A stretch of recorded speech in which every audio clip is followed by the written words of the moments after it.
ngakhale tili kumaliro li tikupatseni moniyu chimakhala chakudya choyendanitsa dzikoli chochipangitsa tidziwe kuti ndife Malawi. Tiyambire kumpoto kumonire muliuli mwatandalauli mweuli ada mweuli ama mwaswera bwanji chigawo pakati mwachoma bwanji tusindire uli tuswerere uli kumawa moni Amalawi kumwera mwaswera bwanji masanano muli bwanji. Tikudziwa kuti tonse misozi kungokhera mimba kuona aphungu akamayankhula nyumba malamulo akumatero kuti misozi kutsikira mimba, kuona president wa dziko akugwada pansi kugwira manja onse amene aferedwa, kuona atsogoleri athu akale kuyitanidwa kwa nthawi yoyamba nkubwera poyera, kuonetsa kuti dziko lathu ili lakhudzidwa ndi mdima oyipa. Pachifukwa ichi ife monga timanenera kubwera pano kuti dziko lathu kuti litembenuke, titembenuze ife tomwe anthufe tisinthe kaganizidwe, ife tomwe anthufe tisinthe maonedwe a zinthu komanso tisinthe machitidwe a zinthuzo kuti dziko lathu ili lidzakhale ndi mbiri yabwino kutsogoloko. Potero timabwera panopa ndi project ya Muvi Wachilungamo mindset change project, kusintha kaganizidwe dziko lonse la Malawi ili mlange noti wina aliyense adzifunda pogona podzuka poyenda la kusintha kaganizidwe. Pa project amenewa ambiri akhazikapo mwakopera mongobera ena mofuna ngodyalamo ndalama, koma mindset change enieni imanena mosawopa, mosabisa, mosakera kumbuyo, komanso mosaipitsa aliyense okometsera aliyense. Ife tidasankha kutero ngati nkufa tidzafa ntchito imeneyo. Ife tidasankha kutero chifukwa tidzazindikira kuti pokhapokha pamene dziko lidzadziwa choonadi pamene pamakhala chipulumutso. Potero mutu wankhani wa lero tikuti pankomera mvula ya dzinja ikakuona litsiro sikata. Pankomera mvula ya dzinja ikakuona litsiro mvula sikata, ndiye mutu wankhani wale. Pamene tikulira pandimo amene watubwera tonsefe tivomereze kuti ichi nchipsinjo choyamba mbiye dziko lathu. Chifanga khale makolo athu anapitawo anatiuza kuti ali zoopsa, koma akamba za dzombe, amakamba za muliri wa njala 1949 1939, koma sanakambeko za izi. Potero Malawi wakumana ndithu ndi chipinjo, ndipo chipinjo chimenechi chikumpoteka aliyense amene ali mbadwa ya dziko la Malawi. Koma dziko lathuli limene ndale yakhala ngati ndiye khwekhwe, chifukwa dziko la Malawi ndale zimene zaliononga. Dziko lili labwino, anthu amene monga bwino, koma ndale zaliononga dziko lili, chifukwa ndale zimabwera ngati khwekhwe kudzatikola Malawi ife, kudzakola anthu ogwira ntchito mboma, kudzakola wina aliyense kuti asamayendetsa bwino kudziko, asamayendetsa bwino zinthu, kaganiziro kakenso kakhale kopindika ndale. Kukanakhala kuti ndale kulibe, dziko lathu lili loyanja kwambiri. Pachifukwa ichi ife ngati Malawi makamaka ife Muvi Wachilungamo tiyenera kubwera pano kudzavula choyenera chobisikacho, kudzachika pambambanda choyenera chobisikacho, komanso kuchiyankhula chonacho mosayang'ana nkhope. Amalawi tiyambe ndi muvi woyamba. Nali ndi mwaidzulo wa otsutsa nyumbayi bambo Kondwa Nakhumwa. Chifukwa chimene yankho zimene zisanabisa Kondwa Nakhumwa nena kuti dziko lathu lino limafunda katangale, limadya katangale, limalamulidwa ndi katangale, chilichonse nchakatangale. Potero kuli bwino kuti pakhale kasente kena kuonera kuti andale palibepo, kuti vuto latigwera ili likamayang'anidwe liyang'anidwe ndi diso la umunthu osatula ndale. tithokoze kwambiri pamenepo ndipo tikugwirizana nawo amene ayankhula zimenezi chifukwa kunena kwa chilungamo dziko lathu lino ndi khwekhwe la ndani. Ngati dziko lilosauka mpaka lero khwekhwe la ndani. Muvi wachiwiri poyankha president athu wa dziko lino Bambo Chakwera anavomereza kuti nkhani imene ndiyomveka ndipo ananena kuti chilichonse chimene anena Bambo Nakuma achiyang'anani mozama. Koma ife ngakhale tikuvomerezana ngakhale tikugwirizana ndi anthu awiri amene a president ndi otsutsa Bambo Nakuma ngakhale tikuvomereza koma ndimafuna kuti ndiyankhule izi zilephereka kuti Malawi timangenso tidzayiwale chipinjo chimenechi cha Namondo wa Fredo chifukwa chonena kuti boma limene limayendetsedwa m'dziko mwathu muno ndi boma la pakati litamati unitary system. Zilephereka ngakhale kuti kutakhala central command iyo ngakhale takatenga ana asukulu maprofessional ndani kwayikapo osekapo wachipani aliyense zikanika chifukwa chilichonse chikufikira ku Lilongwe, chilichonse chidziganiziridwa ku Lilongwe, chilichonse chidzigawidwa ku Lilongwe. Koma kumene kwakhudzika kwambiri ndi votoli si ku Lilongwe mchigawo chakumwera. Ndi mchitidwe wathu wa boma la mphamvu malo amodzi ndi umene apangitse kuti Malawi uyu sadzayiwala ndipo sitithanso kumphika Malawi amene ali kale kapena kumuonjezera pamenepo chifukwa kuonongeka kumene kuonongeka maboma 14 mchigawo chakumwera ndi kummawa ndizonena kuti ngati osaganiza bwino mpaka chauta adzabwera sitidzatha kukonza. Izinso ndimafuna Malawi timvetsetse kuti boma la pakati ndi makhalidwe amene tichitawa pakuti ndale zathu timadziwa kuti nzokolana sizitheka kuti maboma 14 amangenso adzukenso sizitheka. Tikanakhala ndi boma lachitaganya tikananena kuti zitheka chifukwa ndiye kuti zonse zimene akupereka anthu zonse zimene boma lingapereka kanapatsa kuboma la kumwera ndi boma la kummawa kuti mwagwedwa kumeneko ife ngati boma la pakati tidzionera inu boma la kumwera lachitaganya kuti tikuthandizani bwanji koma iwe mwakenu mukakhale pa ground. Kukoma kwa boma lachitaganya Malawi kukadakhala kumeneku ndipo pamene Malawi mukatikazilika sana kuti boma lachitaganya labwino kuposa ndi boma la unitary system. Unitary system ndi boma loti mphamvu zikhale munthu mmodzi. Ndiye munthuyo ndi president wa dziko zona bomalo ndiye limene kuyendetsa dziko koma ndi la ndale. Ndiye Malawi wathuyu ku zaka 58 tisambisire ndipo tisaname ndale zathu ngakhale takali mtsogoloni ndi ngelo ngakhale takali mtsogoloni akuti ndikabulere ochokera mwamba kapena Yesu Khristu amene sangaliti chifukwa m'matupi mwathu mwa Malawi ife tidadzazidwa ndi kuzindikira kuti boma nchinthu chochidyera. Potero chipani cholamula zipani zolamula zimene zimakhala ndi mphamvu kuposa boma. Achakwera kutukani mtima wabwino kuti apapa meza ndibwera mukanaona kuyankhula misozi m'maso mwacho tomutuliza wakudziwa. Koma ndi ndale zimene zimakhalira mkatimo chipani chili mawu ake wauzatakwerawo. Chipani china chichazi mapangana chopani acho chili mawu auzatakwerawo. Achakwera ndi munthu pene akhoza kutopa sangakhale ngati galo mafufuza pena paliponse m'malo mwake zinthu kuonongeka. Izi tikuyankhula chifukwa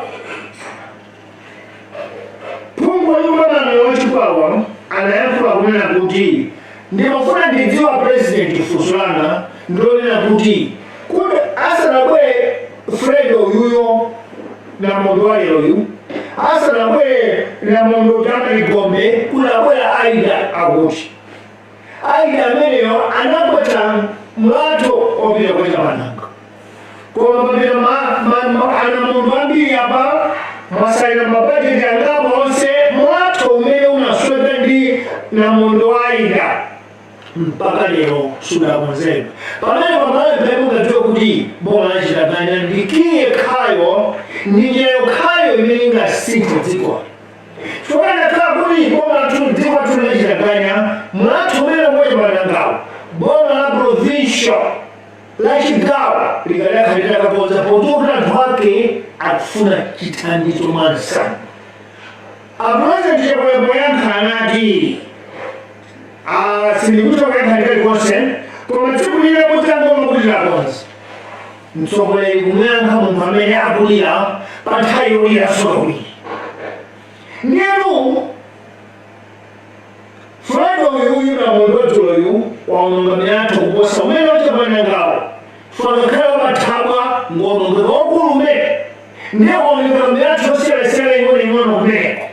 Ndiye sigawo cha siboma nsanje ndichiwaonokha tikuyang'ana maboma 14 kushokezeraja kwa siziteka kuti akakonze ngozi imene anachita na munthu waida siziteka faya manakaita munthu uyu wafredo wadero komanga nakhala kuti boma lili dziko ikuyendera boma lachitaganya ndiye kuti boma la chigawo chakumwera likadayisetsa kona ndi kona pena paliponse pafikirikwe. Muvi number 3 ndingakwera ndi mawu ndingakuza izi mpaka panopa boma la Lilongwe kapena kuti boma la unitary system silidafikira madera onse mchigawo chakumwera mchigawo chakumawa kumene anthu agundidwa ndi namondo amene silidafikepo chifukwa malo enawo ndi malo makona magombo komanso ngati kumapanga kuonera kuti boma silingafikepo. Koma likanakhala boma lachitaganya ndiye kuti boma laling'ono lotenga mphamvu za chigawo kumwera likanafika kukhongwe kukaona kuti muno nyumba zingati ndi andani agona panja ndi andani amene apita ndi madzi. Koma boma la Lilongwe lilibe kuthera kumene kuchifukwa lakhala ngati kuti lagwidwa lalemedwa chifukwa liyang'ana za Chilongwe naocha manje liyang'ana zomba liyang'ana mangochi liyang'ana mulanje liyang'ana madera ena ngati machinjini. Koma madera ena mplantime kumilale uko kuna mitalala uko kwa gumeni uko kumasagondo uko kwa kunthembe uko senga sakukudziwa safika kuchifukwa maboma onse mbuyo sakudziwa. Likanakhala boma lachitaganya madera ngati amenewa boma la Blantyre lidayenera kukasaka pena paliponse. Boma la Zomba likanafika mpaka makanjirawo kukaona kuti asowa ndi angati. Tikamene nkula izi ena mumanena kuti iyayi uyuyo akudana ndipo malibe lipo iya ife amuvife tidaunguza mozama kuti dziko likulephera kuti patsogolo chifukwa chake chifukwa ikanchonera kuti ndale zathu ndikhwepwe limatikola ndale amalawi ife komanso ndale mmene atsogoleri athuwa amakhala kuti alemedwa ndi zintchito. Chifukwa timati mkukanakhala kwabwino zigawo zinayi izi zigawidwe zipatsidwe mphamvu kuti zina za zigawo zakumene kwazizichitira okha. Pamene zatigwerayo zalamondwezi akumabwera kufunsa prime minister wa chigawo chakummawa chigawo chakumwera kuti mukafufuzafufuza dera lonseli mwapeza anthu anu onse amene apita ndi madzi mwapeza amene alibe kokhala mwapeza. Ndiye prime minister akanauza boma lachakwera kuti zona ku centralko pakatipo tapeza anthu awo koma before the place akadanira ndi nambala yenyewe achakwera kumira parliament tulo kuti pakati pathu makhala mabodza ena amafuna nambala ikweze kapena ichepetse mchonga tola ike mthumba apa nzekizukire ndi ndale zatusokwekwera malawizi nduna zina zimene sizinaphunzira maboma awo atembenuza ndalama za dodima atembenuza ndalama za chithandizo atembenuza budget imene achakwera ibe mphatsulo ku parliament kuti iwo apindulepo pena pache kuonjezera bungwe la dodima ndi department yesu la boma imene iliyo yagonagona nkhani yangatangani zaka 58 akudziwa kuti ndi mchitidwe wathu kuti nthawi imeneyi timakololapo nthawi imeneyi timakololapo. Muvi number 5 lero ife tikufuna tiyikire umboni tigire mavume titrende manga kuti Malawi sakufuna sofuto lililonse akufuna nditu boma la Chitaganya. Nthawi ino ndione kuti Parliament ibwerenswa kapena silibwerenswa Parliament ilikale nkati amuyankhenso phungu ya Elina Tihana kuti zikamukhalena ziyatenti zile debate ubulu akadukika kwake aphungu aziunguze ndipo apeza yankho kuti uyu namondo waleroyo watitsegula maso kuti ngoma dziko lathuli linayokhala Chitaganya kuonjezera tiapeputse ntchito achakwera boma la Chitaganya limapeputsa mtsogoleri wamkuluyo zintchito fa zambiri amachita ndi mwana ku chigawo chakumwera, chigawo chakumpoto, chigawo chapakati pompo, chigawo chakummawa. Iwo akapita amangokauzidwa ndi uja amene amakhali kufiludiko kuti ndakapondako. Lero ndikuwuzani mawu awo chichitikire na Mondwe achakwera patatha masiku 4 kuti adzaponde pamene na Mondwe wachitika. Patatha masiku 4 Vice President abwera patatha masiku 14 kapena 12. Chifukwa chani boma la kulilongwe nkutali kuti adzafika pamene pachitika maliro, pamene pachitika ngozi, pamene pachitika zovutazo. Nkutali sikuti nkutali kuyelekeza mtunda koma kuyenda ndondomeko za boma ijama di protocol. Chifukwa boma ili likuyenera likonze ndalama zipereka kwa ofisi ya president. Ndiye akonze malinga ndi chitetezo cha president akonze njira ya polisi amene apita kaunguze kuti akutsapota na president palibe zigawika zina palibe minga koma mmene mwanthu apita ndi madzi pathaimene pamene kunakhala boma la Chitaganya pamene zagwapo prime minister adanya makache alikale kumene kwachitika maliro ndipo likadakhala boma la Chitaganya leroli ambiri sakadafa amene afera pano. Izizo ndikudziwa kuti pabwera kuti odzindikira maphunziro odziwa research atsutsa koma ndingakuwuzeni izi Malawi lero sukulu ndiyo pana ntchito chifukwa ndakhala sukulu ndi ntchito kana Mondwe uyuyu anthu ophunzira kanena kuti tentikacho anthu pakuti apite pakuti koma lero sukuluyo ndiyo pana ntchito ndikupatsani umboni leroli zimene achakwera msonkhano odatsogolera kale akomani zifukwa zake ndikuza zachitika ku Blantyre kumanja pasochi kumene anthu amanga manyumba awo ndi zinthu za ndale. Chipani cha DPP chidalo anthu aja kuti amange pati amalemba lomulivika muzupacha chifukwa chofuna mavoti. Anthu ozindikira sukuluwo anapita kanena kuti apa ndipaopsa chifukwa Nepolo tati agwe mvula itati igwe anthu awo osakapita ndi madzi. Koma akuluakulu a chipani kuphatikiza Charles Mchacha ananena kuti awosiyire choti mufuna mutiruchitse mavoti. Ndiye sukuluyo ndiyopanda phindu ngati ndale zili mphamvu. Lero mtundu wathu wa anthu wapita ngati kuti samafuna moyo. Paizi ndimafuna ndiyankhule izi kuti achakwera ndachili mwachoka kuboma pakati tikati boma pakati sunalilongwera koma tikuti central government kulikonso mulikadakhala koma unitary system nkovuta chifukwa maprotocol ndondomeko ndi zimangirizo zimene amayenera kutsatira zimachedwetsa kuti zikafike mofulumira pamene palipo.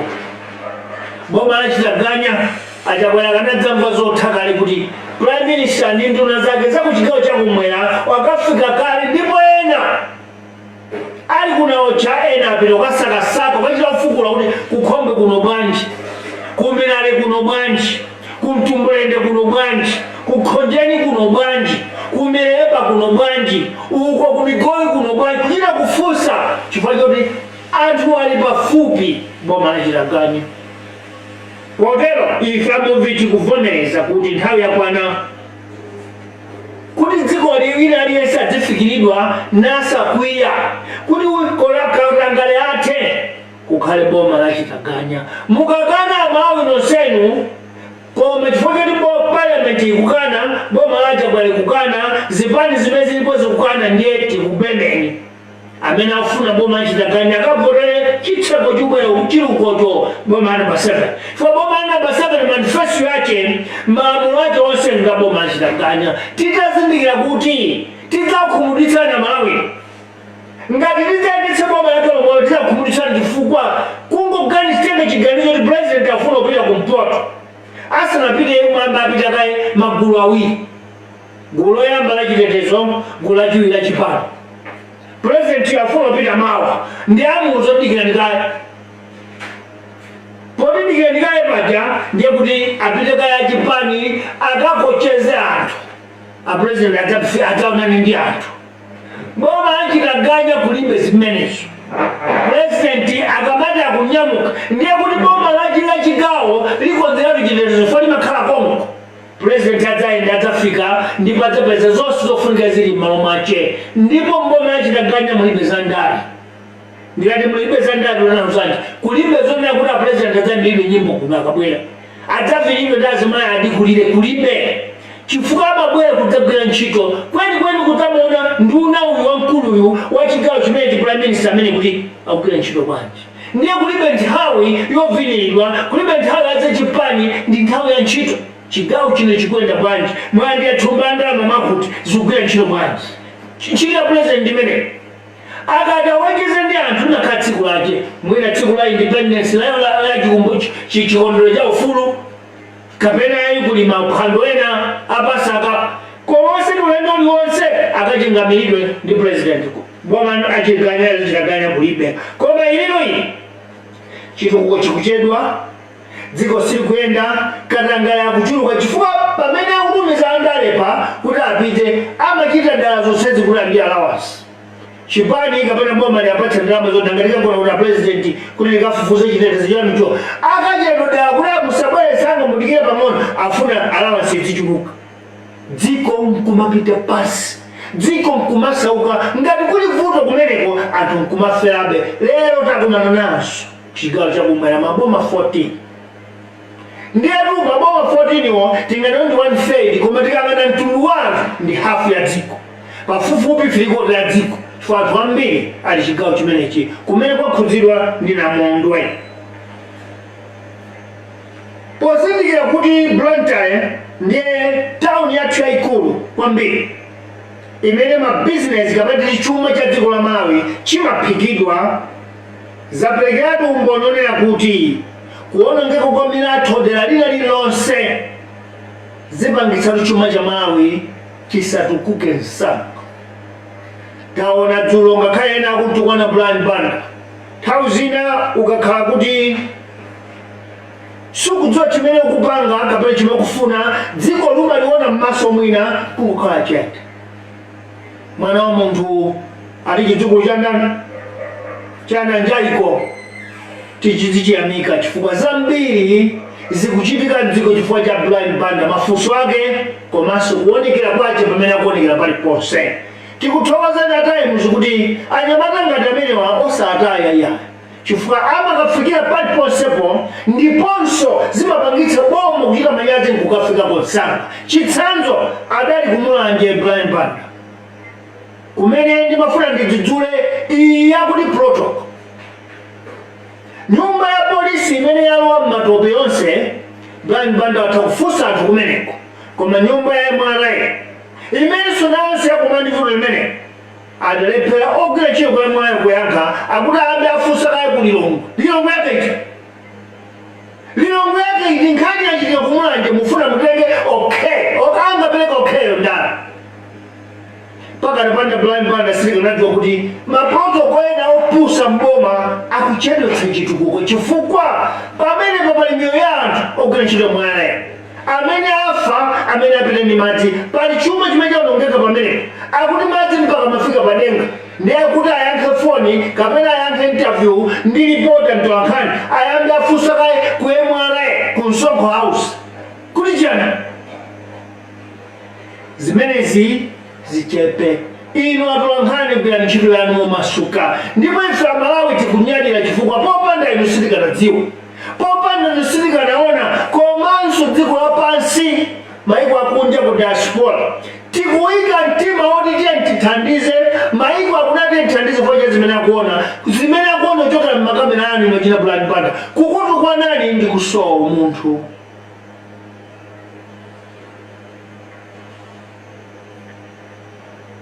Movie number 7. Lero Blantyre kudzakhala kuti ndiye manthu wa chuma cha dziko, ndiye basket ya business pa dziko la Malawi. Kupanda kumkonza Blantyre Mansanga tidziwe kuti Malawi ali ndi zaka zina 50 zosowa chitukuko. Koma ndimene ndale za Malawi zimayendera nzakidziwikira kuti Blantyre sagwiranso monga bana lili kale. Foti ngati Blantyre tikuyang'ana mwendo wa Muloza, tikuyang'ana mwendo wa Makanjira, tikuyang'ana mwendo wa Malaka, tikuyang'ana mwendo wa Mwanza, tikuyang'ana mwendo wa Zalewa, tikuyang'ana mwendo wa Lilongwe, tikuyang'ana mwendo wa Salima. Onsewu ndiwo kudyetsa Blantyre. Tsono ngati sikupita chuma choyenera kuti chimangenso chuma ndi misewu imene yaonongeka, tidziwiretu kuti taononga dziko. Chifukwa chatu kuti bambo chakwera akanayendetsa bwino ntchitoyi ikanakhala dziko lathuli lachitaganya. Mumvetse izi ena mudzimva udyo kuti mene akunafuna chitaganya kudani boma la Chakwera. Iya, koma tikutha kuona kuti boma la pakati limalemedwa ndi chintchito chachikulu. Achakwera akanapewetsa kulemeredwa konseku kukanakhala boma la chitaganya chifukwa boma laling'ono mchigawo chakumwera likanakhala chitaganya kwakukulu kwace. Chimene akanachita kungoyitanitsa tapewedwa ndalama tilibe. Achakwera chimene akanachita ndikuuza Parliament nkhala ali ku office, nkhala ali ku Doha, nkhala ali ku mwezi akanatongana kuti Parliament tulotsani mupereke kuboma la chigawo chakumwera. Ndiye kuti ku chigawo chakumwera mabridge ena milatho ina itayamba kale kukonzedwa pa nthawi. Potero Malawi tiganizenso kawiri chitaganya ndi yabwino.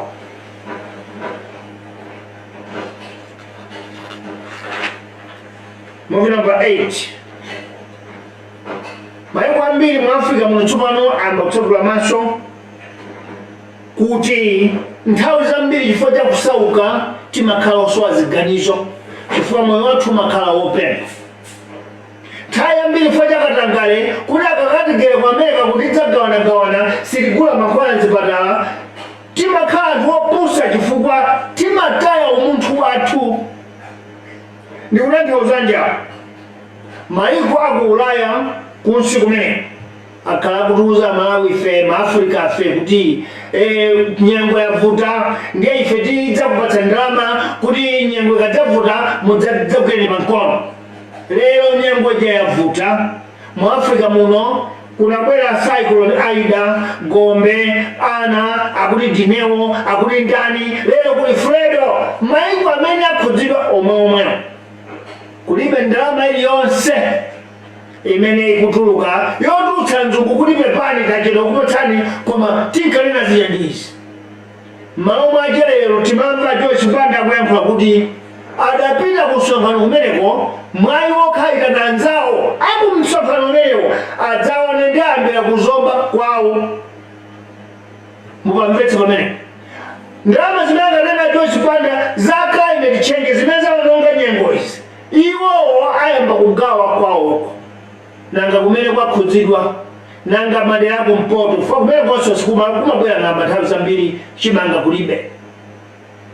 Panayenera ngati Africa ngati dziko limodzi la anthu akuda nonseni wa president mukhale pamodzi mukamuuze mzungu kuti enough is enough. Ife tikhale akuda koma tizikang'anana tokha mkatimu chifukwa Africa ali ndi nsika 1 billion. Nsika okwanira umenewo pa chilichonse. Chuma chathu chikhoza mayenda mkati muno. Koma atsogoleri athu uno mumapusa ndi madola kuyiwala kuti dola mphamvu yake kuchokera ku katundu amene akutimbera mu Africa mu. Lero akuti ameruza nonseni kuti taolera nawo nkhondo ya ku Ukraine. Losenu mukusapota Ukraine koma ndayankhula pano kuti ndi chipani chanji mu Africa muno chimene chinapita ntchito kukamenyera ufulu wake chimene mfuti yake ndi ya Britain kapena chimene mfuti yake ndi America. Mundiuze inu nonseni mukana kuti ayi mfuti imene timadziwa ife kumenyera ufulu ndi AK-47 Kalashnikov yopangidwa ku Russia. Lero America ndi British akuza kuti Russia ndoyipa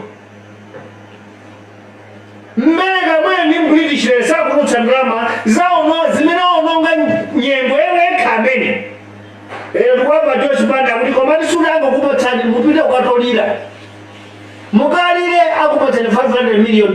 $500 million ndiye chiyani chifukwa $500 million singamange zimene zaonongera mu namondo wa uyu wa Fred sizingatheka ndi ndalama yochepa kuti timanganso maboma 14 tikufuna $10 billion titengipesa ndiye atsogoleri athu musanayi nthawi ndi misonkhano nthawi ino tatiyeni tikhale ndi misonkhano Ramaphosa uyu wawina ku Nigeria ku Ghana ku Kenya Ruto atsogoleri onse mukhale pamodzi kuti taphunziratu mowawa titani mzungu siye uko atikira zake ino ndimabwera mtikira zake kuti tikwalitse kumanga chipirikiti chachipika ndi utsi wa mzungu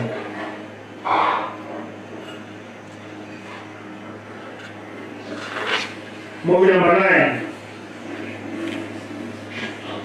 ngati Malawi wakuya ngati takuya ngati dziko kuti tufane mangeso nthawi iyo ndiyomuza mzungu mawu wachilungamo achipani timati mawu achipani kuti zotinamiza tatopa nazo zotipusisa tatopa nazo dziko lathu laonongeka anthu athu apita tikanapulumutsa koma chifukwa cha utsuwanu mafakiro mwanu maprofiti mwauna ndi ife tikufana kunoko ndiye tili plan ngati khoto kukafika kwafika Union ngati ICC ngati ICJ ukafika palipo azungwera ngati Russia akayima ndi Africa. Muvi namba 10 Malawi ndi anthu amosika pamodzi chifukwa apa mafuna aliyense atenge nthawi namvetserapo bwino dzana limani na mundu wabwera kudzativula andiyoko yankati kuonekera dolosi yankati kuonekera kuti ife ndi anthu amaliseche tinatero koma mulungu akumira mtima dzikoli akumaulula beza mbiri zoti Malawi atikule maso lero kunena kukhala msonkhano ku nyumba yachifumu kusandika kumene apresident athu alero ndipo apresident athu obuma ananena kukomana kuti awuzane kuti tilira bwanji maliwowa amene atigwera tisesa bwanji tikayika maliwowa amene atigwera mtiromo lero mafuna ndikuwuzira Malawi kuti ngati dziko la Malawi limepewa kutukuka si chifukwa china atsogoleri athu ndi amene akuononga aleperetsa akutibwezera kumbuyo kuti tisatukuke chifukwa atsogoleri athu ali ndi mitima toyipa alibe mtima wachikondi alibe mtima wachisoni ayi mayankho amene anasankhidwa lero ndi ayankhiwa kuti mmene muli maphunziro ndi mmene muli kutsika mmene muli sukulu madigirimo ndi mmene muli uchitsekwete tidatero 2019 kuti sukulu sichotsa uchitsiwa munthu imangochotsa umbuli koma uchitsekwete umakhala ulimene lero ya Malawi mungathe kuona nokha amene kuti atsogoleri nawo atakhala nawo zitsekwete nziti mbuli ozindikira ndi ati chifukwa ungaphunzira maka bwanji ungakhala ulemera maka bwanji ungakhala usauka maka bwanji koma umunthu ndi umene umapangitsa kuti iweyo ukhale munthu alipo ambiri ngophunzira kwambiri alibe zintchito umunthu wawo alibe alipo anthu ambiri ngophunzira kwambiri amagona nyumba ya rente mpaka lero umunthu alibe kuganiza saka alipo anthu ophunzira kwambiri anathawa dziko la kwawo amakhala mayiko akunja sakumbukira kwawo koma ngophunzira songa zakuti sukulu sichotsa uchitsekwete imakotsa umbuli enanso sukulu yamagwiritsa ntchito molakwika ndikufuna ndikuyankhulenizi dziko lathu lilamulidwa ndi atsogoleri 6 onse ophunzira opatula awiri Joyce Banda ndi Bakiri Mnusi koma 4 enawa adala okhomo la university ku sukulu yawo kachenjede dziko lathu linkadziko kang'ono kwambiri, miles yake ndi 118,000 square kilometers. Ndiye ndimafuna ndikuwuzeni kuti pafupifupi 1/3 yake ni madzi sinthaka. Koma atsogoleri 4 ophunzira kwambiri alilephera kuti kulwa dziko. Kagame ku Rwanda uko msilikali wa Nchile oti sukulu idamperewera degree yomwe alibe, lero dziko lake mzungu kungandewa kumene kuti anthu athu othawa nkhondo timati mutisungire kwanuko. Mzungutu adzakhale ku Africa adzitane kuti ndine ku Rwanda. Walitembenuza dzikolo munthu wosapita ku sukulu, munthu wamba. Pamene ku Malawi kuno ophunzira kombasi amayekedwa kunyada ndi mapepala koma mmutu mulibe chilichonse.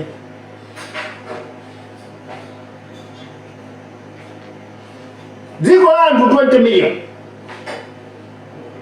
madigiri ambirimbiriwo ochulukawo, maprofesawo, madoktorawo kwalephera anthu 20 million. Nakanakhala kuti anthu ake ndimene ali ku South Africa oti ndi $500 million for 60 million itu. 60 million South Africa ndi asika yangati ka Tanzania 60 million. Koma munthu wamkazi ku Tanzania kwatha anthu 60 million. Kwati kuno 20 akutilemera iya anthu achulukitsa kuti munthu mwanumo ndime mulibe nzeru osati anthu achulukitsa iya. President akale Bambo Peter Mutharika adayankhulapo mbuya omwe kuti akudiwa kanakonda kanathandiza Lazarus Chakwera poapatsa anyamata odziwa za chuma bwino kwambiri awathandiza malinga ndi mmene boma likuavutira. Adatero pa misonkhano iwiri itatu yonse. Koma adayankhulitsa ndithu momenyetsa mwango pomwe kuti Chakwera sakufuna kutsegula chitseko chimenecho kuti Peter Mutharika ndi sukulu yawo ya Ivy League athandiza Chakwera. Lero munthu wa Mulungu Chakwera agweredwa osati chifukwa chakufuna koma Mulungu mwini wake ndiye Chakwera achatsegula chitseko kuti bwerani tsopano tikhale pansi, sinofuna nzeru zanuzo koma tingokambirana kuti maliro tilire motani. Makamakaso kuti chigawo chimene chakhudzidwa ndi chanu inuyo Abageri Munuzi, George Banda, Peter Mutharika. Pachifukwacho sindingalira maliro amene wandekha chifukwa miyambo yache yamametedwe sindikuidziwa. Ndiye ndikuyitaneni tikhale pansi. Munthu wophunzira kwambiri Bambo Peter Mutharika achiona kuti sichinali cha nzeru, akana kuti sangabwere. Ndipo sakanakomana nawo Chakwera ku nyumba ya boma, mwina akanakomana ku bala kapena ku church. Munthu wophunziratu Ivy League member amene ndi profesa pa malamulo, pa chikhalidwe, pa zonse, wanena kuti sakanapitako, sangapiteko. Movie number 11. Akuti oyankhulawo akuopa kuti Chakwera apha Peter Mutharika akapita kokomana kosanjika, chifukwa Chakwera sapuma bwino ndi Peter Mutharika. Mchaka cha 2013 pamene dziko lathu linali pafupi kulowa mu nkhondo ndi dziko la Tanzania chifukwa cha nyanja ya Malawi, mtsogoleri wa dziko lino George Banda nthawiyo adachiona cha nzeru kuti ngati kukhale nkhondo isadzakhale chiganizo cha munthu mmodzi, ngati kuli kupera nkhondo isadzakhale chiganizo cha munthu mmodzi. Adayitana mapresident onse akale. Amalawi mukudziwa chani? Peter Mutharika anakana kubwera mu msonkhano umenewo. Mumve chifukwa chimene George Banda amayitanira atsogoleri akale ichi. Ndinali nthawi yoyamba imene Malawi anafika pa mphambani podala wa ku nkhondo kapena apewe nkhondo. Chifukwa Tanzania anameketsa nkhondo pamala kuti ngandi mulinyi tiro, kandi dzibakira tigogodana, kandi dzibobo tiponyana. Ndiye George Banda anena kuti dziko likhale ndi president kumasilanga lokha. Kuli ena otani opereka chiganizo ndi adayitanapo. Poyitanidwa padali Peter Mutharika amene sanali mtsogoleri wa dziko nthawi, koma anali munthu anakondetsa chipani cha akulu wawo, anakana kubwerako. Ndiye lero mukamanena kuti anthu enanu kuti ayi Peter Mutharika akuopa kuphedwa kuti George Banda afuna apheso 2013 ija, pamenepo tonsefe titsegule maso kuti atsogoleri athu awa samatikonda ngati dziko, samalikonda ngati dziko likomakonda misonkho yathu yadziba. na imanaye pamwamba tile magawo la polisi koma kuti amuyang'ane munthu yo satha chifukwa chani kuyankhula izi kuyitana umene ayitana chakuyalero kunali kwa ulemu ndithu pamwambo wa Chimalawi munthu umene waferedwa pamene autuka munthu kani mwana wang'ono atsogolere maliro a mudzi mmene ndiye chigawo chathu chino chakumwera ndi chakummawa chagwedwa maliro mtsogolo wathu uyu wa chigawo chapakati ndi mchewa adachiona chanzeru kuti ayitana nyoka mtundu anyoka mudzi akhairawo pafupi kuti maliro tilira bwanji tilira masiku angati mufuna mumete bwanji mufuna mile kwasira nga musanamete zimene zayankha anyoka mtundu ndi anyoka mtundu odabakile mnuzi ndi achigawo chakumwera Joyce Banda achigawo chakumwera Peter Mutharika achigawo chakumwera wakwa chani mwana wa mchewa lero pepani ife muvi kuno tanena kuti timangotchula munthu achite manyazi koma siku lili lakuira kumweyo lero zimemulakoma wasikuzanira koma nkhani ya lero iyi tiyankhula mene ilili lero yamawo tiziyankhaso mawalo koma papa bakupita Mutharika ife tikwatudula kuti ayi muli ndi mtima woyipa munthu wankulu ndawa ino muli ndi mtima woyipa mwina kutaka fode wakhala ku America mwasiya umalawi wakutawani koma ndikuzani mauwa kamuzubanda adakakhaso kunja adabwera nanena kuti pachimwambo wa ife malingana ndi mbona malingana ndi amavi malingana ndi kalonga azimayi saoneka nthafula mwambo umene usana iwali manje kuingira ndikubera khala mwambo umene usana iwali manje ku America kunanani ada munthu kakhauli ndiwe Malawi suiwala chako suiwala mwambo wakwanu suiwala mwambo wakwanu umautsatabe ile nganda tikosela basi ananganika mwanga makila za Chimalawi mali wakachika ni madenga tikono ngadanga sana bila kumanya mima kuisa tikono haya agwile kabela dia pa mama mwakwatu sini ngadembeluke kufanya kunja President kuti Muvi number 12 bakubira Mutharika ndi munthu osowa umuntu wani bakubira Mutharika ndi munthu amene akungofuna upresidenti koma kuti upresidenti umayang'ana bwanjira sakudziwa chifukwa kakha kuti ndi munthu wabwino andisi ku msonkhano wa nyanja watu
chifukwa chimenecho ife amuviti kuti mtima umenewo wa utate muupitirize kuti anyamatawa akanganyawa Joyce Banda, Lazarus Chakwera ndi atsogoleri amene tikubwera kutsogoloko tisadzaphonye mtima umenewo, chifukwa mwationetsa kuti dziko limayenda bwino ngati tate wa fuko akukhala ndi chikondi ndi anthu ake komanso upeza mtima.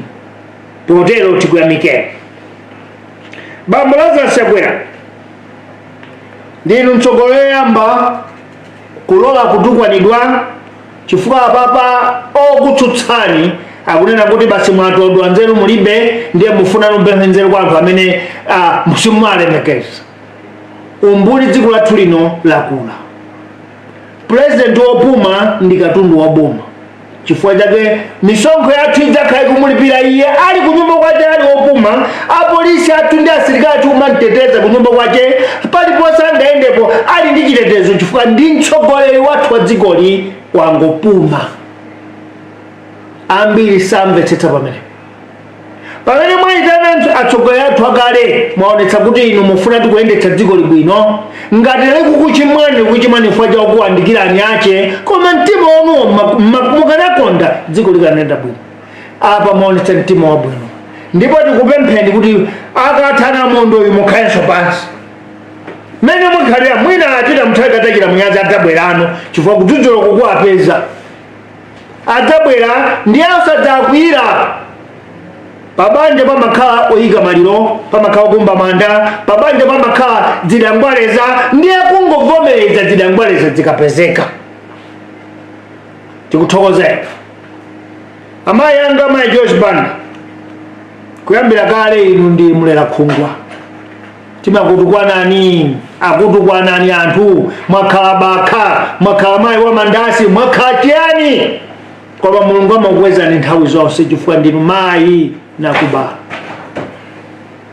Kukhala kwanu pafupi pasi bambo awiri amenewa, bambo Chakwera ndi Abakili Muluzi, Mulungu lero watikhululukira machimo athu amene tikati kuchita kumbuyo.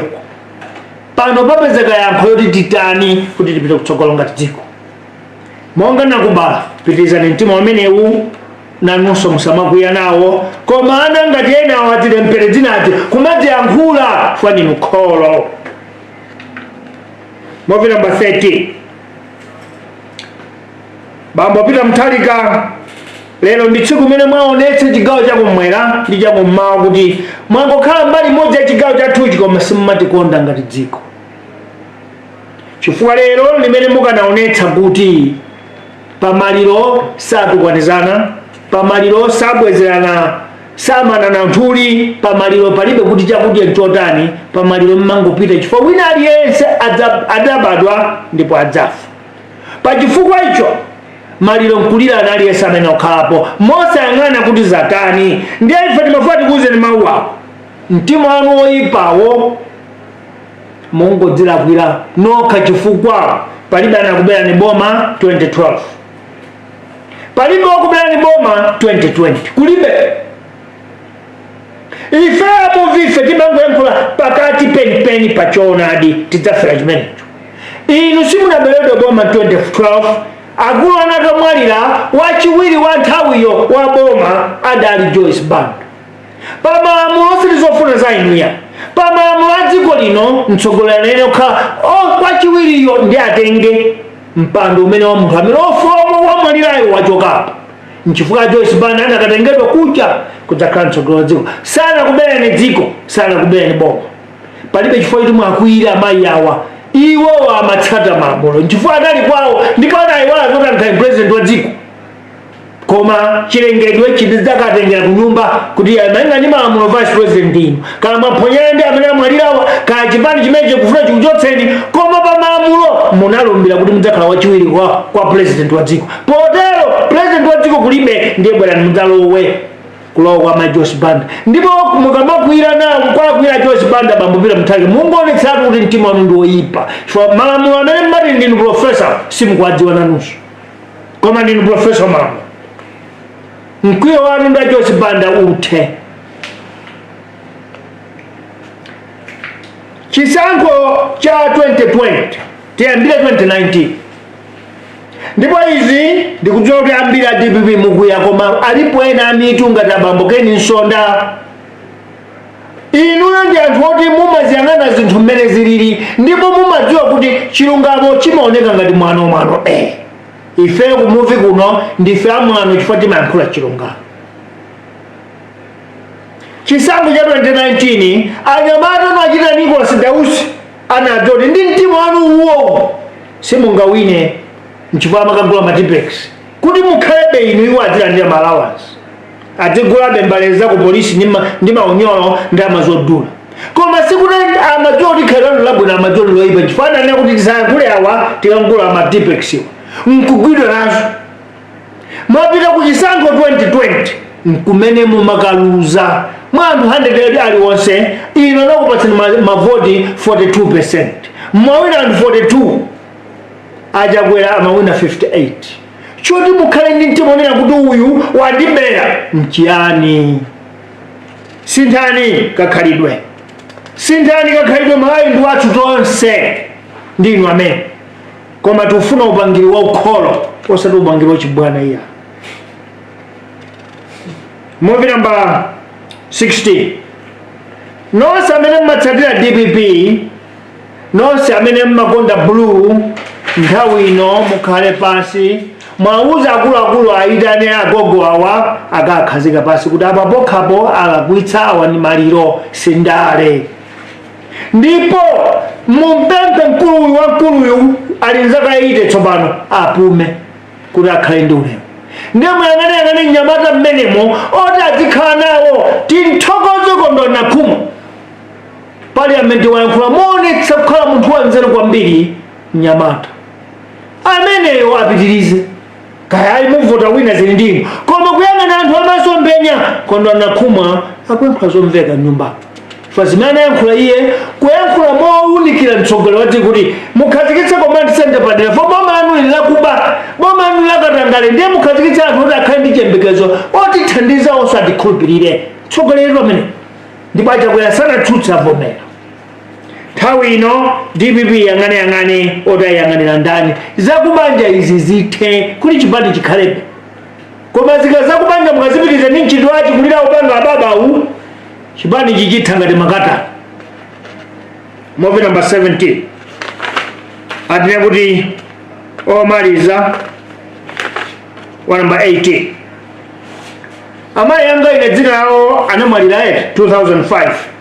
Dzina lawo anali ayawiri ndi anthu kalikoka mkanyama anave amene muli pafupi ndi a president akale bambo President Mutharika mudziwa kuti ndinu olakwa pomapatsa ulangizi ndi upangiri umene ngati mukuwapatsa koma ngati uli wawo mukulakwanso nguwalekerera osawadzudzula.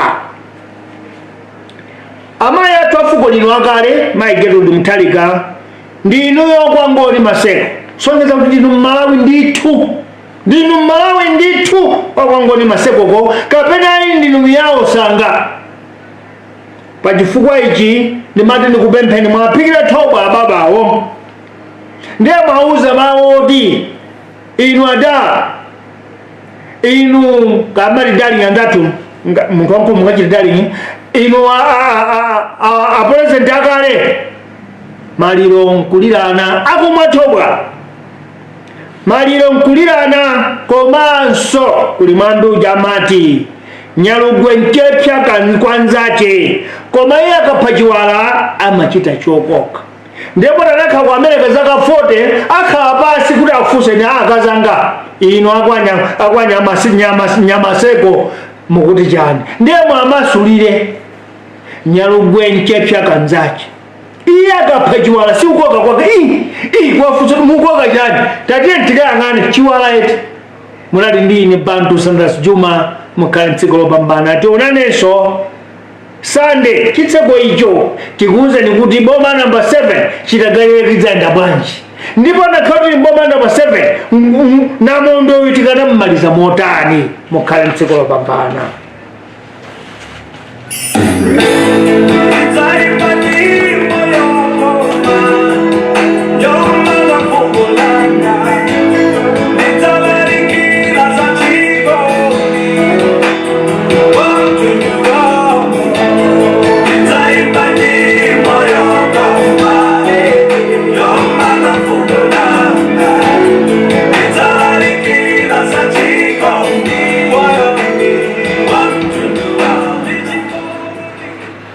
even though we are mourning, even though we are in tears, even though the darkest hour has fallen upon us, still today, as a tradition that unites us, I need to greet you. In Malawi, what unites us, what identifies us, what makes us Malawians is a greeting. Monire monire, madandalauli, muliuli, mweuli, mwachoma bwanji, mwaswera bwanji, tusindile uli, tuswelele uli, mwandogera tani, moni moni, moseliwa. In the 29th district, in the diaspora, we say greetings. And all of other languages that you speak there, please greet yourself. The topic of the day is in my language. That rain that comes during summer never stops. A rain that falls during summer, when it falls, it doesn't stop. Or when you are dirty and you don't bath and you are being hit by rain, rain don't stop until you are clean. In other words, Malawi politics lacks objectivity. In other words, our politics in this country lacks objectivity.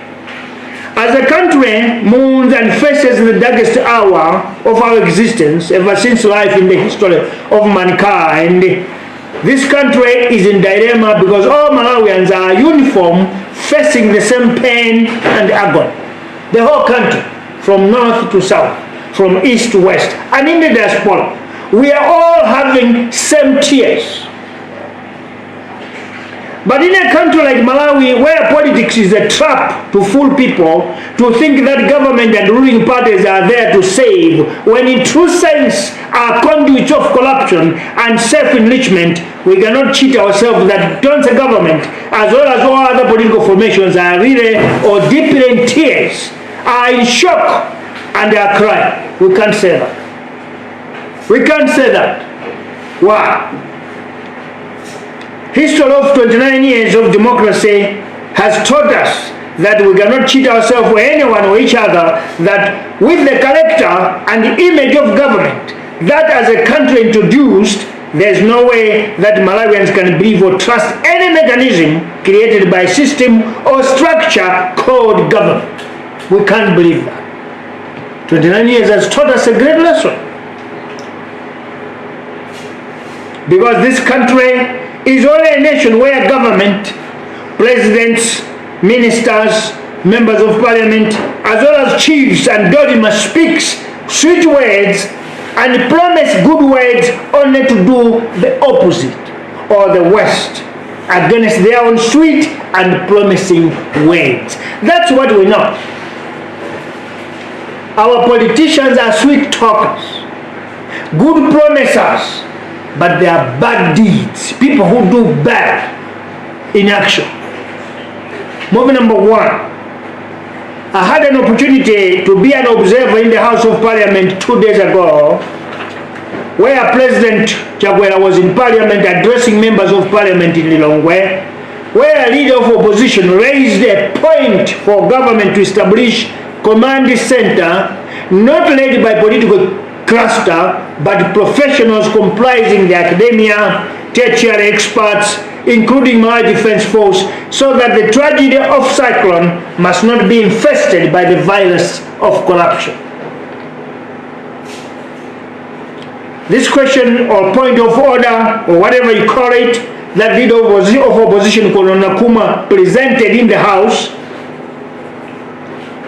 raised a question in my eyes, in my mind, in my heart, that Malawi is a country that is sitting, sleeping, and dreaming corruption.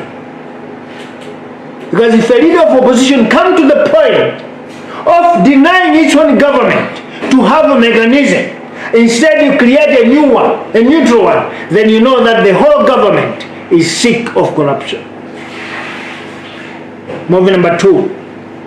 President Chakwera admitted to the proposal But as the topic of the day is loud, that Malawi's politics lacks objectivity, whatever leader of opposition and the president, including other members of parliament, spoke in one tone of agreement, even if central command is put in place, run by the academic, tertiary professionals or experts. But we must know that nothing is going to happen. The complaint or the disappointment of the leader of opposition will remain and is going to pass, to come true.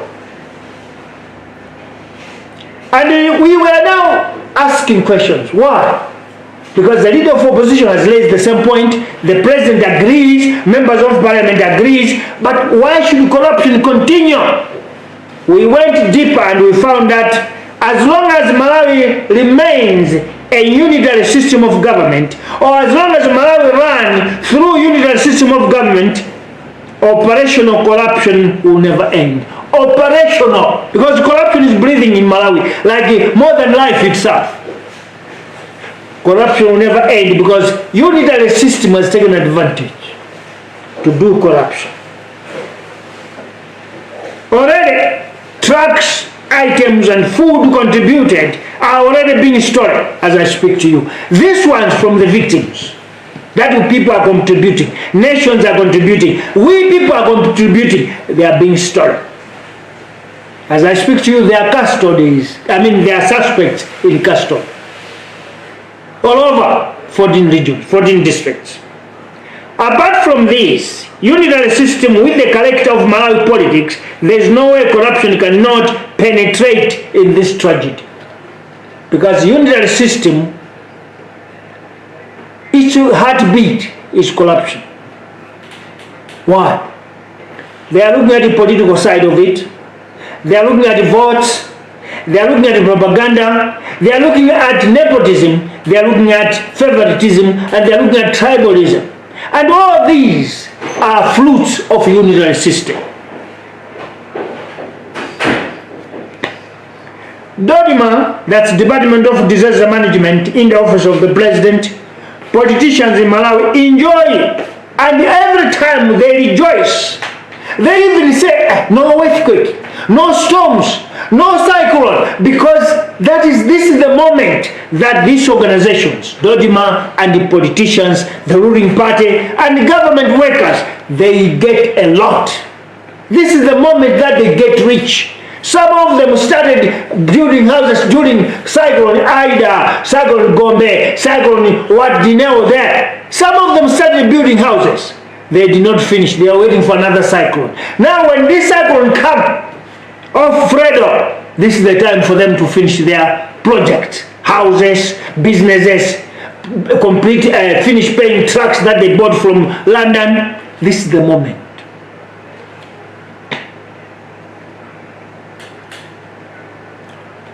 It tells that the whole system of government and the unitary system is corrupt. Because all of you agree that under COVID, 23 billion just disappeared. In Finia, 6 billion disappeared. In Finia, today there is cholera. DODIMA and government officials enjoy when these tragedies happens on Malawians.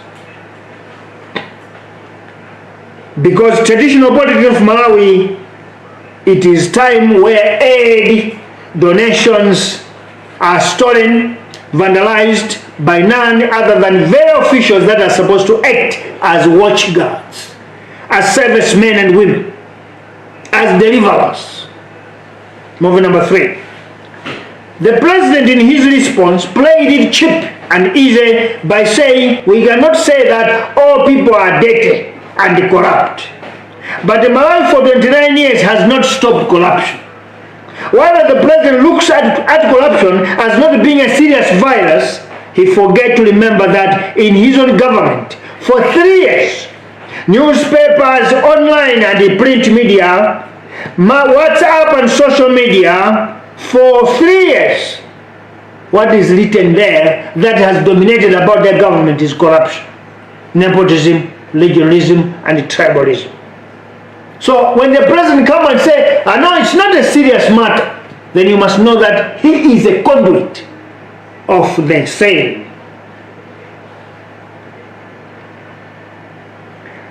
government has done a lot in corruption, more than development, which could push the president to agree with the leader of opposition over the need of a command center, so that politicians must be given space not to enter in that command.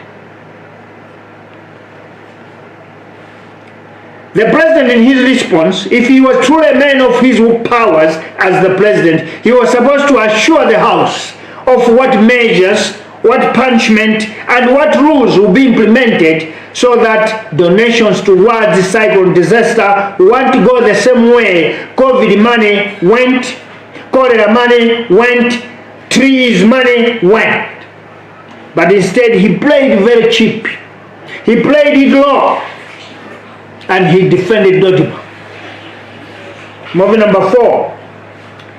Take in mind the heart of unitary system that has bled nepotism, favoritism, tribalism, and regionalism in Malawi. There is no hope that the 14 districts affected in the southern region or east and eastern region by cyclone disaster will see any final day towards the region's reconstruction and rebuilding.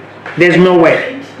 Which implies that the destruction of 14 districts from the region where the unitary system is not headquartered will never recover. We must forget 14 districts will never recover. 14 districts are not going to rebuild.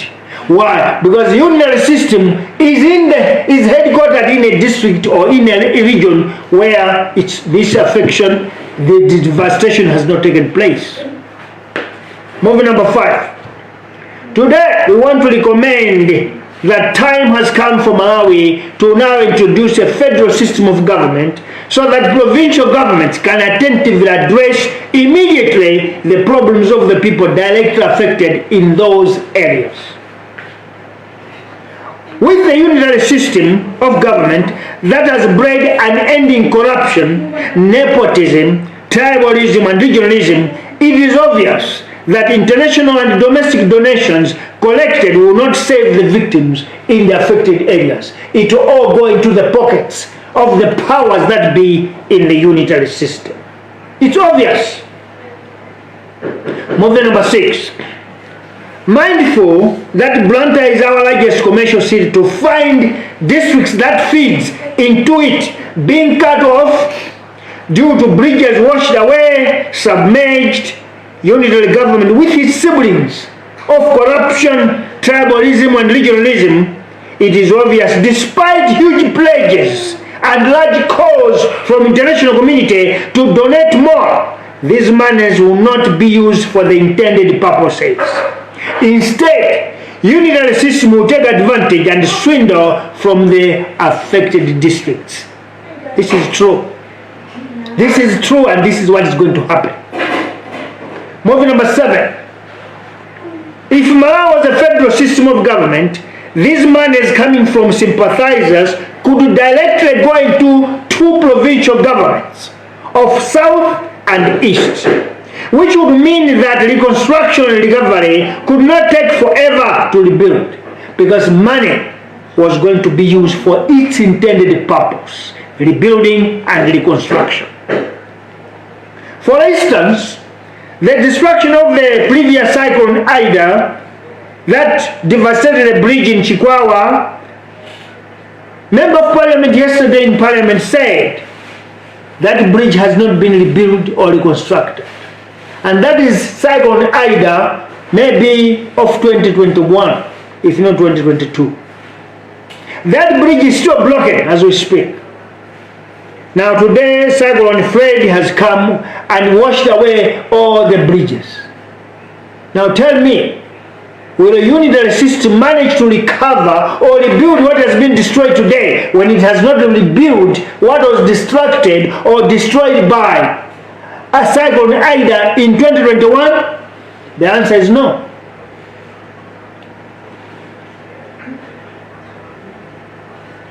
The bridge has not been fixed or repaired until today. This is the disadvantage of a unitary system, because unitary government distributes development selectively and nepotistically. We therefore call upon Parliament sitting in the August House today to consider bringing back the motion thrown out of the window by Minister of Justice Titus Mvaro, citing no one is failing to sleep because of no federal system in Malawi. But I want to say this again.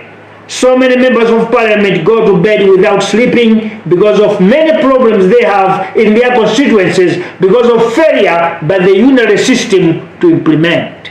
Therefore, Malawians are not sleeping. They need the federal government today or yesterday. Moving number 8. Many African nations are now opening its eyes that the Western world are not friends in need, but the compact disc friends. You know compact disc? Compact disc play one side. The other side there's no music. There's no movie. Only one side. So Western nations have been playing compact disc relationship with Africa.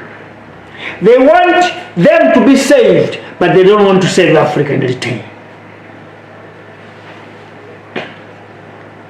As we speak, the United States of America, European Union want Africa to support its meddling of internal affairs of Russian Federation involving Vladimir Putin and his younger brother Zelensky.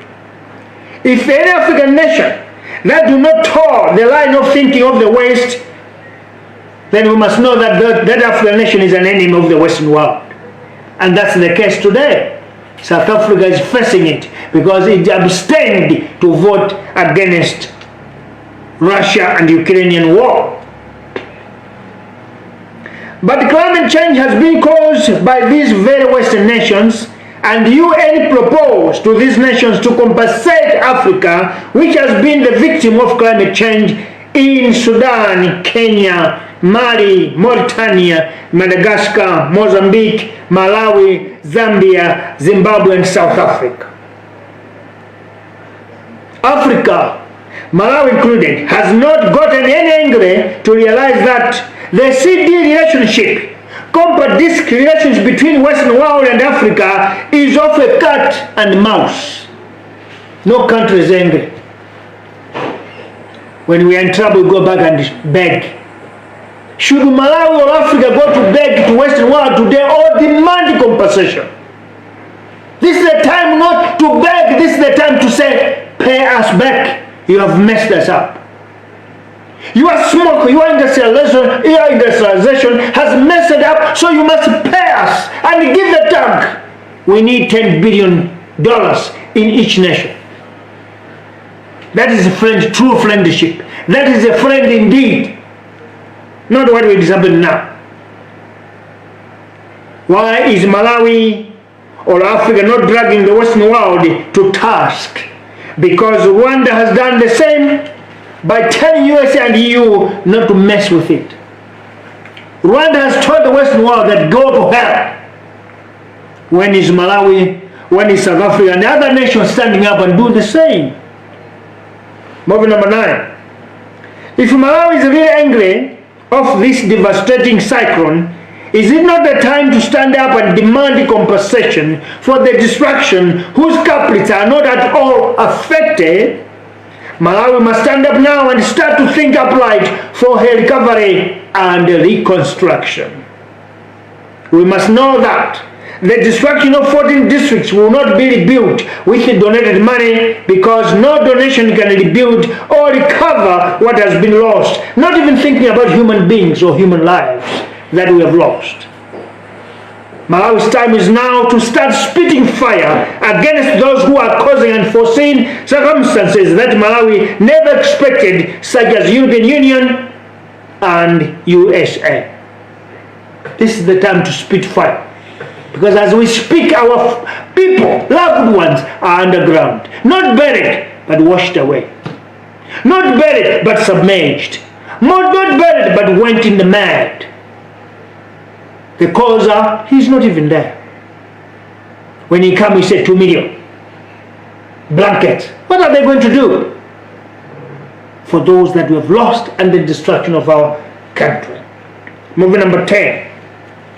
Fellow citizens, this one I want all of us to come down. All of us come down and listen carefully. This is our domestic affairs in Malawi. Today is the day that as a country we must wake up to know that Malawi for 58 years is poor because we lack visionary leaderships. The topic of the day. Malawi is a country that lacks objectivity. This country has no visionary leaders. Our leaders are now exposing themselves that instead of being inspirers of development, they are impediments of growth, they are impediments of development. It has now been clear today. Cyclone Fredo has come to fix Malawi's problems. I want you to understand.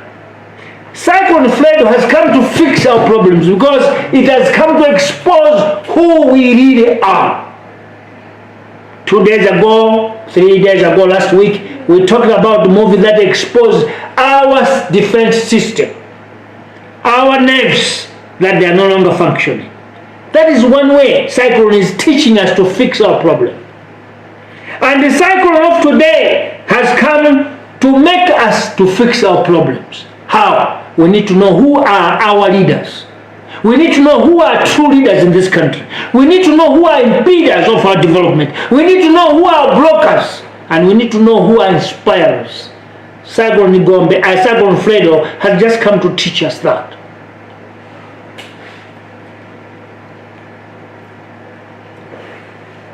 Cyclone Fredo has exposed how vulnerable our defense system is, has exposed how incapable we are on rescue response, has exposed our nation how unserious we are when it comes to the kind of leadership we have. Cyclone Fredo has come to show us this. Thank you, Cyclone. I must do so because from now on we must be awake to realize that this was wrong. We need to do this. We were stupid, now we need to be aware or clear. Many unanswered questions have now been answered as to what happened when educated people think they are educated. Today, the educated have just exposed themselves that truly education does not give humanity, neither does it remove idioticness. Let me say so. It has just showed us that education does not remove idioticness in humankind. It just removes ignorance. If you are born a fool, even if you get higher education, you remain stupid. Because education does not remove stupidity in you. Education does not remove stupidity. Education does not remove foolishness. What education does is to remove ignorance. In the case of Malawi, we have been cased because our education made people to think they are the only ones who are intelligent, when they cannot be able to stop corruption, when they cannot be able to innovate ideas of development. A small country of 118,000 square kilometers with a small population of 20 million people. What if Malawi was like Tanzania with 60 million people? DRC with over 80 million people. South Africa with over 60 million people. What could we do today? Today as a country, we must open our eyes that we fear dry wood, not even timber, but dead wood. That's what we are afraid of. We are afraid of people that, hey, this one is a professor, this one is a doctor, but they are dead wood, and we just afraid of them. That's why this country is poor today. That's why today we cannot stand up and rescue ourselves from the mud that we are in. Former President Mutharika once used his education by castigating the incumbent President Lazarus Chakwera that he wanted and was ready to dispatch his economic advisors, economic team, to go and help Tonse government resuscitate the economy that has since been in doldrums. He has been speaking as if he has guts and intelligence to change the economic crisis of this country. That's what all of us know because he's a professor. He's a member of Ivy League. He stayed in America 40 years, so he knows everything. And we believe that. But today, former president has just shown what type of person he is and what does he think of this country. Movie number 11. Those that are advising or listening from are enemies of this country. The people that are advising former President Peter Mutharika, or the people that former President Peter Mutharika listened from, are all enemies of this country. In 2013, at the verge of war, when Malawi almost went to war with Tanzania, former President Joyce Banda summoned all former leaders on a round-table discussion so that as a country, leaders could agree on one thing to do. This she did that if we are to go to war, it will not be a unilateral decision of one person. Because besides Joyce Banda being a president, but this country belongs to everyone who live in it. You all know that this very man, Mr. Peter Mutharika, shunned to meet Joyce Banda and other leaders. You remember this. That was 2013. Today, Malawi as a country has been affected by a natural disaster, a terrible rain that has destroyed 14 districts.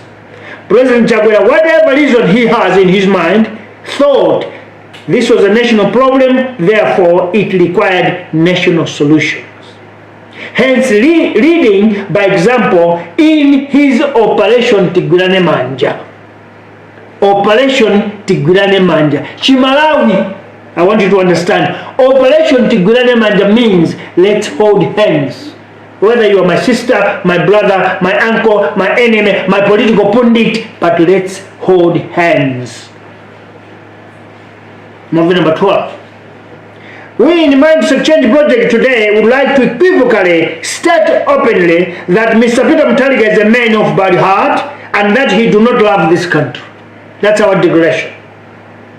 He is a real person without a problem where it concerns the country and citizens. You remember, all of you, I don't have a problem. He didn't need a problem, but the country is burning. Today, Mr. Peter Mutharika has shown the same character that he don't have a problem. Even though Lomwes, Yawas, people from the region that he come from are underground as we speak. He don't have a problem. Mr. Peter Mutharika failed to meet Joyce Banda in 2013 because his presidency that he wanted dearly to the point of hiding the death of his brother, he believed it was stolen from him by Joyce Banda. That is the president we are talking about here.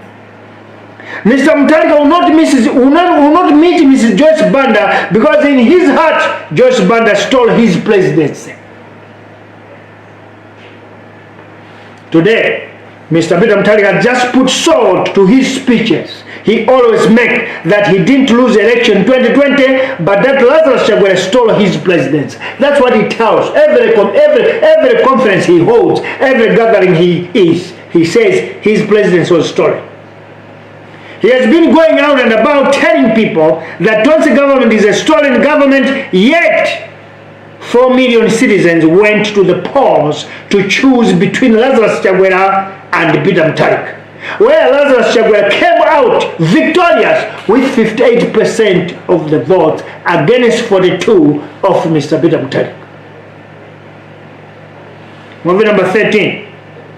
Today, Mr. Mutharika has decided to betray 14 districts, his stronghold, where most of his votes come from, by shunning to attend a high-level meeting involving leaders of Malawi just because of rage and vengeance. Movie number 14. In the Muvi Mindset Change Project, we discovered that Malawi will not change if we do not name and shame.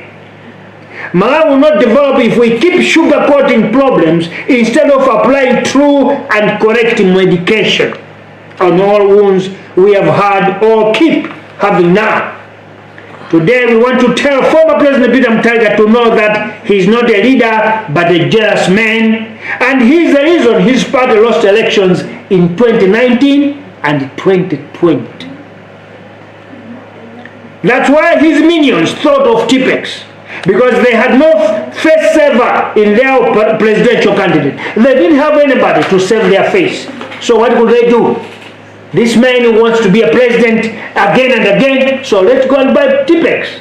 Because we don't have a first server. Movie number 15. Here comes a man who have presided as a president of Malawi for 6 years, who goes to the funeral and start provoking the Munas that during campaign you rejected me, you throw stones at me, but today I'm back to give you blankets in the funeral. And we call that person a leader.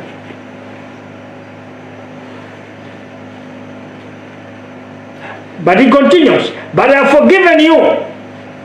Where in the world do you forgive people that have not asked to be forgiven? They did not even invite you either. People of Ndilande have never gone to former President Peter Mutharika and say, you must forgive us, we throw stones at you. They have never done that. Under this cyclone, people of Ndilande have never gone to Petty House or to former President and ask for help. Mr. Peter Mutharika came by his own will. And he comes in and castigates the very same people. You throw stones at me, but I've forgiven you. Who asked you to be forgiven? Movie number 16. Supporters and followers of DPP, this is the time you go to your party and ask the old men to resign and leave the party into the hands of upright men. Threats that he says that his life was in danger if former President Peter Mutharika is in Sanjika Parish are just an excuse. We all complain that Lazarus Chakwera's government is corrupt. That's true. But to say that President Lazarus Chakwera's government is a killer, that's not true. They have not killed anyone. Ever since Tonsi government came into power, they have not killed anybody. No one has been prosecuted politically. No one has been apprehended politically. We have talked. We have talked. We have castigated openly. We have criticized. Nobody has been arrested. Or nobody has been killed too. So how can a government of young men, Saulos Chilima, Lazarus Chakwera, go and kill an old man who is almost an ancestor today? How can it be? I want to say this to people of DPP. Malawi may be different, may differ in political opinions, in political dreams or whatever we feel, but we are not a country that is mafias or ruffians. We don't believe in killing. That's why governments that kill others don't last long. President Lazarus Chakwera, Vice President Saulos Chilima, if they are threatened over who can take over, it's not the former President Peter Mutharika and DPP. Perhaps they are afraid of Kodwan Nakuma, Kabambe, Brighton Saka, and others, but not former President Peter Mutharika. Why? Because these people defeated this old man. So why should they be afraid today? No need. So the excuse that Mr. Peter Mutharika cannot go to State House because he will be killed is just a lie, a lame excuse. Therefore, Mr. Peter Mutharika's excuse is just a lie. No one can or will kill him. Besides, State House is the best suitable place for presidents to meet. You can't meet in a bar, you can't meet in a hotel, you can't meet in a church either when there are state houses for that purpose. Mr. Mutharika is playing the proverb. I don't know how we can speak this proverb in English, but in our culture we say, when a man is lazy, when a husband cannot manage to feed or dress a wife, and he wants to find a way to get out of the marriage, he goes where the children are playing, remove his private parts and start urinating on the children. And when kids start laughing at him, he goes and beats his wife. Say that I'm leaving the marriage because your kids insulted me. This is the excuse that former President Peter Mutharika is doing here. In a language, it gets better. That's what the former President Mutharika is doing. He's urinating on the children where children are playing, so that they must say, they start laughing at him. Then he must say, I'm an old person, kids are insulting me. Now I'm leaving. That's the excuse. Movie number 17. Special accolades must go to Madiba, founder and living father of this nation, Dr. Bagiri Muluzi. You are a true Malawian. This country owes you our gratitude for being a father figure. With your energy, resources, party, government, you went out of your way to introduce the family of the Mutharikas. Not knowing they will come back to stab on your back, you never kept any grudge. You were tortured, harassed by the Mutharikas, being snatched from one airport to another, detained and imprisoned, and jailed by the very person you introduced in politics. But when young Mutharika took over, you never kept any grudge. You gave Mr. Peter Mutharika your own son. You have appeared in all gatherings that Mr. Peter Mutharika prepares or holds. Today, it's unfortunate you forgave people that cannot forgive others. You forgave people that they don't know what is the meaning or description or encyclopedia of forgiveness. Nena, why forgive? Because there's no need that we should forgive or the Mr. Mutharika must forgive anyone. There's no need because nobody provoked him, nobody offended him. What do we mean if we say that? There's nothing to forgive because, as per the laws of Malawi, the vice president takes over when a president dies. There's nothing to forgive either because on the election of 2019 or 2020, Mr. Peter Mutharika lost outright. Humanity is not education, Mr. Peter Mutharika. Humanity is not education. Former President Peter Mutharika has just shown clear today that you can be educated but you cannot be a human. You can be a member of Ivy League but without a human heart. These are examples that we see today. Cyclone Freddy is not a political matter, neither was it made by Chakwera. It is nature. Why would you want to use it to settle a political score? President Lazarus Chakwera, former President Bagiri Muluzi, and Madam Joyce Banda, you have just displayed what humanity means. You must be assured that even God in heaven, Kamuzubanda in Lilongwe, and Bingwa Mutharika in Data, wherever they are happy because what you have done today explains that we are a nation of people. Movie number 18 and the last one. My late mother's name was Aria Willi Ndianto. In English, those that are two, they are people. But the one who is alone is an animal. So my mother's name meaning is that, Aria Willi Ndianto. Those of you that are close to former President Peter Mutharika must know you are wrong for giving him wrong advice. You are wrong for allowing him to be so much inhuman. Now I have a message to the former First Lady, Madam Gertrude Mutharika. You are a typical Malawian Ngoni Maseko, if not Yao Sanga. Madam Mutharika, you are a typical Ngoni Maseko, if not a Yao Sanga. I want you to do this today. Go and look for sorghum, finger millet, and brew him what we call toba. I don't know what that in English. And give it to him. When you give him, tell him that a funeral is not for one person. A funeral demands all people to be in one place. While he drink that toba, and while he finishes, as you are washing that cup, give him this proverb: Nyalugwenchepya kwanzache. I cannot say in English, I don't know. I don't know, but this is what you must tell your husband. Nyalugwenchepya kanzache komaiya kapachiwala amachita chokoka. In English, let me try. A leopard is an animal that is very stupid. When a buffalo kills another animal, a leopard say, that animal, that is too small. When a lion kills a warthog, a leopard say, warthog, that's too small. But when a leopard kills a grasshopper, you see it sweating.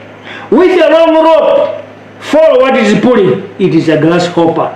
You are with me, Bantu Santos Juma. Let's meet again on Sunday in that door where the 7th Republic is cooking there, hatching itself, and we tell you how federal government is going to be in Malawi. And if it was us in the 7th government, how could we rebuild Southern region? How could we recover the problems that we have faced apart from losing lives? But how could we rebuild and reconstruct our country? Thank you very much. Thank you so much.